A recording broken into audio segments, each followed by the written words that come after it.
નમસ્કાર વિદ્યાર્થી મિત્રો, સ્વાગત છે તમામ દોસ્તોનું આવનારી વન વિભાગની પરીક્ષા માટે એક બેસ્ટ આઈએમપી 100% પ્રશ્ન પૂછાઈ શકે તેવો એક ટોપિક અને તમને મિત્રો ઘણી બધી બુકો ખોલી છે તેની અંદર આ જોવા નથી મળ્યો તેવો ટોપિક છે બેસ્ટ આઈએમપી. તમે આપણા થંબનેલ્સ ઉપરથી જોઈ શકો છો કે વનરક્ષક બીટ ગાર્ડની અંદર ઉપયોગી થાય તેવું સ્વસ્થાને અને અન્ય સ્થાને ટોપિક આપી દીધો મિત્રો સિલેબસની અંદર કે ઇન સિટુ અથવા તો એક્સ સિટુ આવો એક ટોપિક આપી દીધો. ઘણી જગ્યાએ ગોત્યો પણ મિત્રો મળતો નથી, પરંતુ આજે તમારું આ પ્રશ્નનું સોલ્યુશન થઈ જાય એટલા માટે ખૂબ ઉપયોગી એક નાના એવા ટોપિકની માહિતી લઈને આવે છે દોસ્તો. તો ખાસ વિડીયો પૂરો જોવા માટે વિનંતી છે. 99% મિત્રો 100% કહો એક પ્રશ્ન આમાંથી હશે ને હશે. કઈ રીતે પૂછાય તે પણ આજે આપણે એક પ્રશ્ન બનાવ્યો છે અને થિયરી સાથે પણ માહિતી મેળવવાના છીએ. તો આપણને મિત્રો આપણનો જે એક જૈવ વિવિધતાવાળો ટોપિક છે તેની અંદર તમને જોવા મળે છે કે સ્વસ્થાને એટલે કે ઇન સિટુ તથા અન્ય સ્થાને એટલે કે એક્સ સિટુ સંવર્ધનના પ્રયાસો છે. આવો એક ટોપિક મિત્રો તમને આપી દીધો. 99% આ ટોપિકમાંથી પ્રશ્ન હશે અને તમારો 100% આ ટોપિકમાંથી પ્રશ્ન સાચો પડવો જોઈએ. તો જોઈએ આપણે પ્રશ્ન કઈ રીતે પૂછાય. આપણે પહેલા પ્રશ્ન મિત્રો એક બનાવ્યો છે એમસીક્યુ. આની અંદરથી કેવો પૂછાય તો કે નીચેના પૈકી કયો એક્સ સિટુ સંરક્ષણ પદ્ધતિનો પ્રકાર નથી. મિત્રો આવો પ્રશ્ન પૂછાય. જો વાંચ્યું ન હોય તો 100% અહીંથી પ્રશ્નનો જવાબ ખોટો પડવાની શક્યતા રહેશે, 2 માર્ક જવાની શક્યતા રહેશે, પરંતુ આપણે 2 માર્ક મેળવવાના છે. કાંકરે આપણે સરોવર ભરવાનું છે મિત્રો. તો આવા ટોપિકમાંથી 2 પ્રશ્ન પૂછાતા હોય તો જોઈએ. ચાલો આનો જવાબ કોણ આપે છે? આ બંને પ્રશ્નનો જવાબ તમારે ખાસ કોમેન્ટ બોક્સની અંદર દોસ્તો કરવાની છે કે નીચેના પૈકી કઈ એક્સ સિટુ સંરક્ષણ પદ્ધતિનો પ્રકાર નથી. ચાલો શું જવાબ બનશે? એક્સ સિટુ પદ્ધતિનો પ્રકાર નથી. આ પ્રશ્નનો જવાબ તમને મળી જશે, પરંતુ એક વખત ટ્રાય કરો. જો મિત્રો 99% ખોટો પડશે બધાનો, તો અહીંયા જવાબ બને છે ઓપ્શન સી. રાષ્ટ્રીય ઉદ્યાન છે તે એક્સ સિટુ સંરક્ષણ પદ્ધતિનો પ્રકાર નથી. રાષ્ટ્રીય મિત્રો વનસ્પતિ ઉદ્યાન છે, બીજની સત, ત્યાર પછી એક પણ નહીં છે ઓપ્શન ની. તો અહીંયા રાષ્ટ્રીય ઉદ્યાન છે તેનો સમાવેશ એક્સ સિટુ ની અંદર થતો નથી. તો મિત્રો હવે આપણે એક બીજો પ્રશ્ન જોઈએ કે નીચેના પૈકી કોનો ઇન સિટુ સંરક્ષણમાં સમાવેશ કરવામાં આવતો નથી. મિત્રો એક્સ સિટુ ઇન સિટુ, તો ઇન સિટુ ની અંદર કોનો સમાવેશ થતો નથી? બોટનિકલ ગાર્ડન, રાષ્ટ્રીય ઉદ્યાન, અભયારણ્ય કે આરક્ષિત છે જૈવ આરક્ષિત મંડળ. ચાલો દોસ્તો કોમેન્ટ કરો. ચાલો દોસ્તો કોમેન્ટ કરો શું જવાબ બને છે? ઇન સિટુ સંરક્ષણમાં કોનો સમાવેશ થતો નથી? બોટનિકલ ગાર્ડન, રાષ્ટ્રીય ઉદ્યાન, અભયારણ્ય કે જૈવ આરક્ષિત મંડળો છે તેનું. તો અહીંયા જવાબ બને છે મિત્રો બોટનિકલ ગાર્ડન છે તેનો ઇન સિટુ સંરક્ષણની અંદર સમાવેશ કરવામાં આવતો નથી. રાષ્ટ્રીય ઉદ્યાન, અભયારણ્ય અને જૈવ આરક્ષિત મંડળો અથવા તો આરક્ષિત મંડળો છે તેમનો સમાવેશ ઇન સિટુ સંરક્ષણ પદ્ધતિની અંદર કરવામાં આવે છે. તો જોઈએ દોસ્તો આપણે થોડો વિસ્તારથી, કેમ કે પ્રશ્ન પૂછવાનો છે આમાંથી. તો નાનો એવો ટોપિક છે, સમજીએ આપણે વિસ્તારથી. શરૂઆત કરીએ. ઇન સિટુ એટલે કે સ્વસ્થાને સંરક્ષણ. ઇન સિટુ મિત્રો યાદ રાખવાનું છે. ઇન સિટુ એવું લખેલું હોય અથવા સ્વસ્થાને સંરક્ષણ એ રીતે લખેલું હોય. મિત્રો વાંચો, થોડું ધીમેથી વાંચો. સ્વસ્થાને એટલે કે જે જગ્યાએ હોય ત્યાં ને ત્યાં, એટલે કે જ્યાં તેનું અસ્તિત્વ હોય તેમાં જ સંરક્ષણ કરવાની પદ્ધતિ એટલે ઇન સિટુ અથવા તો સ્વસ્થાને સંરક્ષણ. પણ ઉદાહરણ દ્વારા સમજો મિત્રો. કોઈ ધારો કે ગીરનું જંગલ છે, આ ગીરના જંગલની અંદર જો ત્યાં ને ત્યાં જ સિંહ છે તેનું રક્ષણ કરવામાં આવે તો તેને સ્વસ્થાને ઇન સિટુ તરીકે ઓળખીએ છીએ મિત્રો આપણે. જો ત્યાં ને ત્યાં તેનું સંરક્ષણ કરવામાં આવે એવી પદ્ધતિ છે તેને ઇન સિટુ કહેવામાં આવે છે. આ પ્રકારની પદ્ધતિમાં વનસ્પતિ હોય, પ્રાણી હોય તેના પ્રાકૃતિક સ્થાનમાં સંરક્ષણ અને સંવર્ધન કરવામાં આવે છે. મિત્રો કોઈ એવી વનસ્પતિ હોય અથવા તો પ્રાણી હોય તેમનું ત્યાં ને ત્યાં સ્વ એટલે મિત્રો આપણે પોતાની જાતિ રીતે સ્વ એટલે કે તો જે કોઈ વનસ્પતિ હોય અથવા તો પ્રાણી હોય તેનું તેના સ્થાન ઉપર તેનું સંરક્ષણ અથવા તો સંવર્ધન કરવામાં આવે છે. આ પદ્ધતિને ઇન સિટુ તરીકે ઓળખવામાં આવે છે. જોઈએ આ પદ્ધતિમાં હાનિકારક પરિબળોનો ઉપયોગ કરીને પ્રજાતિઓ માટે સ્વસ્થ ઇકોસિસ્ટમનું નિર્માણ કરવામાં આવે છે. મિત્રો કોઈ એવા પરિબળો હોય જે આ કોઈ વનસ્પતિ હોય, કોઈ પ્રાણી હોય તેને હાનિ કરતા હોય તો તેનું સ્વસ્થ ઇકોસિસ્ટમની અંદર નિર્માણ કરવામાં આવે છે. આને જે હાનિ કરતા હોય તે પરિબળોનો નાશ કરી અને એક સ્વસ્થ ઇકોસિસ્ટમ છે તે ત્યાં ઊભી કરવામાં આવે છે. તેમાં એક સાથે ઘણી બધી પ્રજાતિઓને સંરક્ષિત કરવામાં આવે છે. ખાસ મિત્રો યાદ રાખવાનું છે તેની અંદર ઘણી બધી પ્રજાતિઓ છે તેનું સંરક્ષણ કરવામાં આવતું હોય છે, કોઈ એક પર કરવામાં આવતું નથી. તો આપણે યાદ રાખીશું કોઈ વનસ્પતિ હોય, કોઈ પ્રાણી હોય તેના જે તે સ્થળ ઉપર તેનું રક્ષણ કરવામાં આવે છે તેને ઇન સિટુ તરીકે ઓળખવામાં આવે છે. જોઈએ તેના માટે સ્થાપિત જગ્યાઓ અને પદ્ધતિઓ નીચે મુજબ છે. કઈ કઈ એવા સ્થળો છે મિત્રો ત્યાં આપણે આ સ્વસ્થાન એટલે કે ઇન સિટુ, જેમ કે જૈવ આરક્ષિત ક્ષેત્ર છે તે જગ્યાએ મિત્રો કોઈ એવી વનસ્પતિ હોય, કોઈ જીવ હોય તેનું રક્ષણ કરવામાં આવે છે. ત્યાર પછી મહત્વપૂર્ણ પક્ષીનો કોઈ વિસ્તાર હોય છે, ઉદાહરણ તરીકે મિત્રો આપણું સુરખાબનગર છે. ત્યાર પછી વન્યજીવ અભયારણ્ય, ત્યાર પછી રાષ્ટ્રીય ઉદ્યાન, સામુદાયિક આરક્ષિત ક્ષેત્ર, વાઘ આરક્ષિત ક્ષેત્ર, હાથી આરક્ષિત ક્ષેત્ર અને દરિયાઈ આરક્ષિત ક્ષેત્ર. તો મિત્રો એટલી જગ્યા છે. આમાંથી જો તમને વિકલ્પો આપેલો હોય કે નીચેનામાંથી ઇન સિટુ કઈ છે, તો હું જવાબ પસંદ કરશો મિત્રો ઇન સિટુ એટલે કે સ્વ. આપણે યાદ રાખ્યું, આપણે સ્વ એટલે કે પોતાની જાતે, ત્યાં ને ત્યાં જ તેનું રક્ષણ કરવામાં આવે છે. સ્વસ્થાને સંરક્ષણ, પોતાની જગ્યા ઉપર જ તેનું રક્ષણ કરવામાં આવે છે.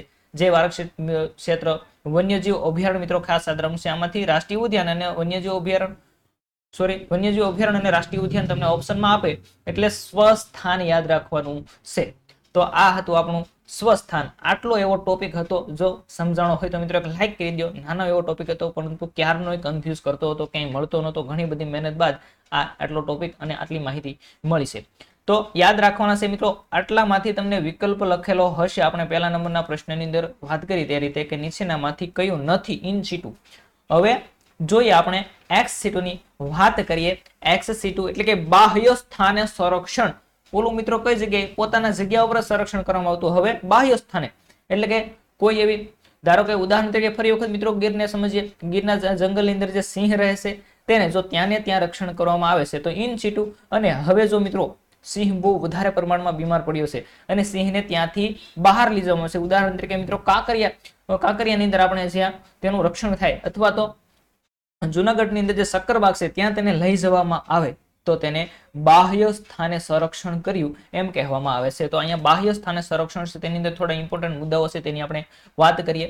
બાહ્ય સંરક્ષણ હેઠળ ભયજનક વનસ્પતિઓ હોય, પ્રાણીઓ હોય તેમના પ્રાકૃતિક સ્થાનોથી બહાર કૃત્રિમ રીતે સંરક્ષિત વિસ્તારમાં ઉછેરવામાં આવે છે, તેને સંરક્ષણ અને સંવર્ધન કરવામાં આવે. તો મિત્રો મેં તમને આગળ કીધું ઉદાહરણ તરીકે સમજ્યા તે રીતે કોઈ કૃત્રિમ સંરક્ષણ હોય ત્યાં તેને લઈ જવામાં આવે છે અને ત્યાં તેનું રક્ષણ કરવામાં આવે છે, એટલે કે બાહ્ય સ્થાને રક્ષણ. ત્યારબાદ તેમના પ્રાકૃતિક નિવાસસ્થાનમાં ફરી વખત મિત્રો દાખલ કરવામાં આવે છે.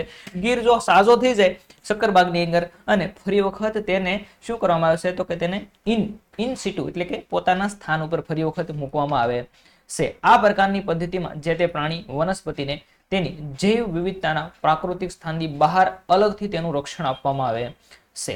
તેમાં ઝૂઓલોજીકલ પાર્ક હોય છે, બોટનિકલ પાર્ક જેવી જગ્યાઓમાં વનસ્પતિ અને પ્રાણીનું સંવર્ધન થાય છે. ત્યારબાદ તેને જે તે પ્રાકૃતિક જગ્યાએ જ્યાં અગાઉ નાશપ્રાય થયું હોય ત્યાં ફરીથી તેને દાખલ કરવામાં આવે છે. કોઈ એવી વનસ્પતિ હોય મિત્રો પરવાળા હોય અથવા કોઈ વનસ્પતિ હોય તેને જો નાશ થવાના આરે હોય તો તેને કોઈ એવા કૃત્રિમ સંરક્ષિત ક્ષેત્રો છે ત્યાં લઈ જવામાં આવે છે. ત્યાં તે કમ્પ્લીટ થઈ જાય મિત્રો, તેનું વાતાવરણ અનુકૂળ આવી જાય અને ફરી વખત તેને તેની જે નાશપ્રાય થયેલી હતી જગ્યા ત્યાં ફરી વખત પાછું લાવવામાં આવે છે. ત્યાર પછી જોઈએ આપણે થોડી વધારે ડિટેલો, જેમ કે બીજ બેંક છે, બોટનિકલ છે, બાગાયતી, મનોરંજન માટેના બાગ વગેરે પ્રકારના સંરક્ષણ પદ્ધતિ માટેના મહત્વના કેન્દ્રો છે. મિત્રો જો આવા ઓપ્શનમાં લખેલા છે કે નીચેનામાંથી એક્સ સિટુનું ઉદાહરણ કયું નથી, તો એક બીજ બેંક આપેલી હોય, બોટનિકલ આપેલ હોય, બાગાયતી આપેલ હોય અને મિત્રો ઓપ્શન ડી ની અંદર જો તમને વન્યજીવ અભયારણ્ય આપે તો વન્યજીવ અભયારણ્ય છે તે બાહ્ય સ્થાને સંરક્ષણ નથી પરંતુ સ્વસ્થાને સંરક્ષણ છે. સમજાય છે મિત્રો? થોડું એક વખત વાંચી લેજો, સ્ક્રીનશોટ લઈ લેજો જેથી વધારે માહિતી મળે. જેમ કે અહીંયા ઉદાહરણ તરીકે મિત્રો ઘડિયાળ એક જે મગરની પ્રજાતિ છે તેને ઉત્તર પ્રદેશ, મધ્યપ્રદેશ અને રાજસ્થાનની નદીઓમાં ફરીથી દાખલ કરવામાં આવી હતી. ઘડિયાળ પ્રોજેક્ટ શરૂ કરવાનો મુખ્ય હેતુ શું હતો? કેમ કે આ મગર છે તે લુપ્ત થવાના આરે હતી, પરંતુ તેને કોઈ કૃત્રિમ સ્થાનોની અંદર લઈ જવામાં આવી, ત્યાં તેનું રક્ષણ કરવામાં આવ્યું અને ફરી વખત તે રાજસ્થાનની નદીઓ છે, ઉત્તર પ્રદેશની નદીઓ છે તેની અંદર જોવા મળતી, ત્યાં ફરી વખત તેને મૂકવામાં આવેલી છે. ત્યાર પછી બાહ્ય સ્થાને સંરક્ષણ અમુક જીવજંતુઓના સંરક્ષણ માટે પ્રભાવશાળી રીત છે. અમુક જીવજંતુઓને પણ સાચવવામાં આવે છે. બાહ્ય સ્થાને સંરક્ષણને નીચે મુજબની પદ્ધતિઓનો ઉપયોગ કરવામાં આવે છે. કઈ પદ્ધતિનો ઉપયોગ કરવામાં આવે છે? તો કે કૃષિની મહત્વપૂર્ણ પ્રજાતિઓ છે તેના સંરક્ષણ માટે બીજ બેંક બનાવવામાં આવે છે. મિત્રો કોઈ એવી ઘણી બધી વનસ્પતિઓ છે તેના છે તે લુપ્ત થવાને આરે આવી છે તો તેના બીજ લઈ અને તે બીજ બેંકની અંદર લઈ જવામાં આવશે, ત્યાં તેનો ઉછેર કરવામાં આવશે અને ફરી વખત તે જ્યાંથી નાશ થવાની છે ત્યાં તે ફરી વખત ઉગાડવામાં આવે છે. છોડની સ્થાનિક, વિદેશી અને દુર્લભ પ્રજાતિઓનો બોટનિકલ ગાર્ડનમાં સંરક્ષિત કરવામાં આવે છે. બોટનિકલ ગાર્ડન શા માટે મિત્રો હોય છે તો કે વિદેશથી કોઈ હમણાં મિત્રો તાજેતરની ઘટનાની અંદર પરીક્ષામાં પૂછાઈ શકે કે જે ફ્લાવર શો આપણો અમદાવાદમાં જે યોજાઈ રહ્યો છે તેની અંદર ઘણી બધી વિદેશથી અલગ અલગ વનસ્પતિઓ, ફૂલો લાવવામાં આવેલા છે. તો દોસ્તો એક્સ સીટુ આ બાહ્ય સંરક્ષણ છે તેને વધુ સંકટ અને દુર્લભ જીવજંતુઓ અને વનસ્પતિઓના સંરક્ષણ માટે વિશેષ જીન બેંક બનાવવામાં આવેલી છે. જીન બેંકનો સમાવેશ કોની અંદર થાય છે તો કે મિત્રો એક્સ સીટુ ની અંદર બાહ્ય સ્થાન સંરક્ષણ હેઠળ જરૂરી ટેકનોલોજીનો અભાવ તથા કુશળ માનવ સંસાધનના અભાવના કારણે કેટલીક સુવિધાઓ પણ ઊભી થાય છે જે નીચે મુજબ છે. જેમ કે ઇકોસિસ્ટમના વિષયમાં માનવી પાસે લગભગ 70% જ્ઞાન છે, જેના કારણે સંરક્ષણનો પ્રભાવશાળી ઉપયોગ થઈ શકતો નથી. બાહ્ય સ્થાને સંરક્ષણ માટે આવાસો બનાવવામાં આવે છે. આ આવાસોમાં જીવ અને વનસ્પતિ માટે યોગ્ય વાતાવરણનો અભાવ જોવા મળે છે, જેના કારણે પ્રજાતિઓ કાયમ માટે સમાપ્ત થાય છે. બાહ્ય સ્થાનના સંરક્ષણમાં સૌથી મોટી સમસ્યા જીવો અને વનસ્પતિની પ્રજાતિઓના સંબંધિત ટેકનોલોજી વિકાસ થયો નથી. મિત્રો આટલું આપણે વાંચ્યા પરંતુ સમજાણું નથી, આપણે સમજીએ થોડું.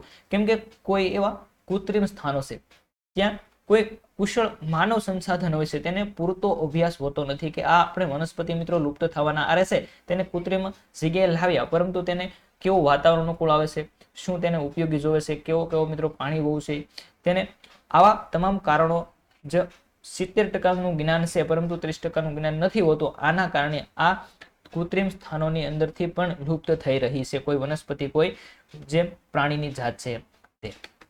તો દોસ્તો આપણે જોઈએ કેટલી પદ્ધતિઓ છે તે એક્સ સીટુ ની અંદર આવે છે. જેમ કે પ્રાણી સંગ્રહાલય છે, વનસ્પતિ ઉદ્યાન છે, બીજ બેંક, ભ્રૂણ સંગ્રહ અને હોમ ગાર્ડન. તો દોસ્તો અહીંયાથી 100% પ્રશ્ન પૂછવાનો છે કે આ એક્સ સીટુ ની અંદર આવે છે. મિત્રો એક્સ સીટુ તો કે ત્યાં લઈ જવામાં આવે છે. પ્રાણી સંગ્રહાલય તો કે કોઈ પ્રાણીને ત્યાં લઈ જવામાં આવશે, ત્યાં તેને રાખવામાં આવશે. વનસ્પતિ ઉદ્યાન તો કે કોઈ લુપ્તના આરે વનસ્પતિ છે તેને ત્યાં લઈ જવામાં આવે છે. બીજ બેંક ની અંદર કોઈ વનસ્પતિના બીજ લુપ્ત થવાના હોય તેને બીજ લઈને ફરી વખત ઉગાડવામાં આવશે. ભ્રૂણ સંગ્રહ અને હોમ ગાર્ડન આ પણ તેના અન્ય ઉદાહરણો છે. તો દોસ્તો તમને ક્યારનું કન્ફ્યુઝ થતું હતું કે ઇન સીટુ અને એક્સ સીટુ છે શું? મને પણ મિત્રો કન્ફ્યુઝ થયું હતું, કેમ કે મેં જોયો આ ટોપિક ત્યારથી કે આ કઈ રીતનો હશે. તો મિત્રો ગૂગલની અંદર ઘણી બધી સર્ચ મારી, ઘણા પ્રાઇવેટ પ્રકાશનની અંદર સર્ચ મારીને આટલી માહિતી છે તે એકઠી કરી હતી. જો વિડીયો પસંદ આવ્યો તો એક લાઈક કરી દેજો મિત્રો. એક નાનો ટોપિક છે પરંતુ તમને 2 થી 4 માર્ક 6% અપાવવાનો છે. દોસ્તો આવા જ ટોપિકો જોવા માટે ખાસ ચેનલ સાથે જોડાયેલા રહેજો, ચેનલને સબસ્ક્રાઇબ કરી દેજો. ફરી મળીશું નવા વિડીયો સાથે, નવા કન્ટેન્ટ સાથે. ત્યાં સુધી તમામ દોસ્તોને થેન્ક્સ.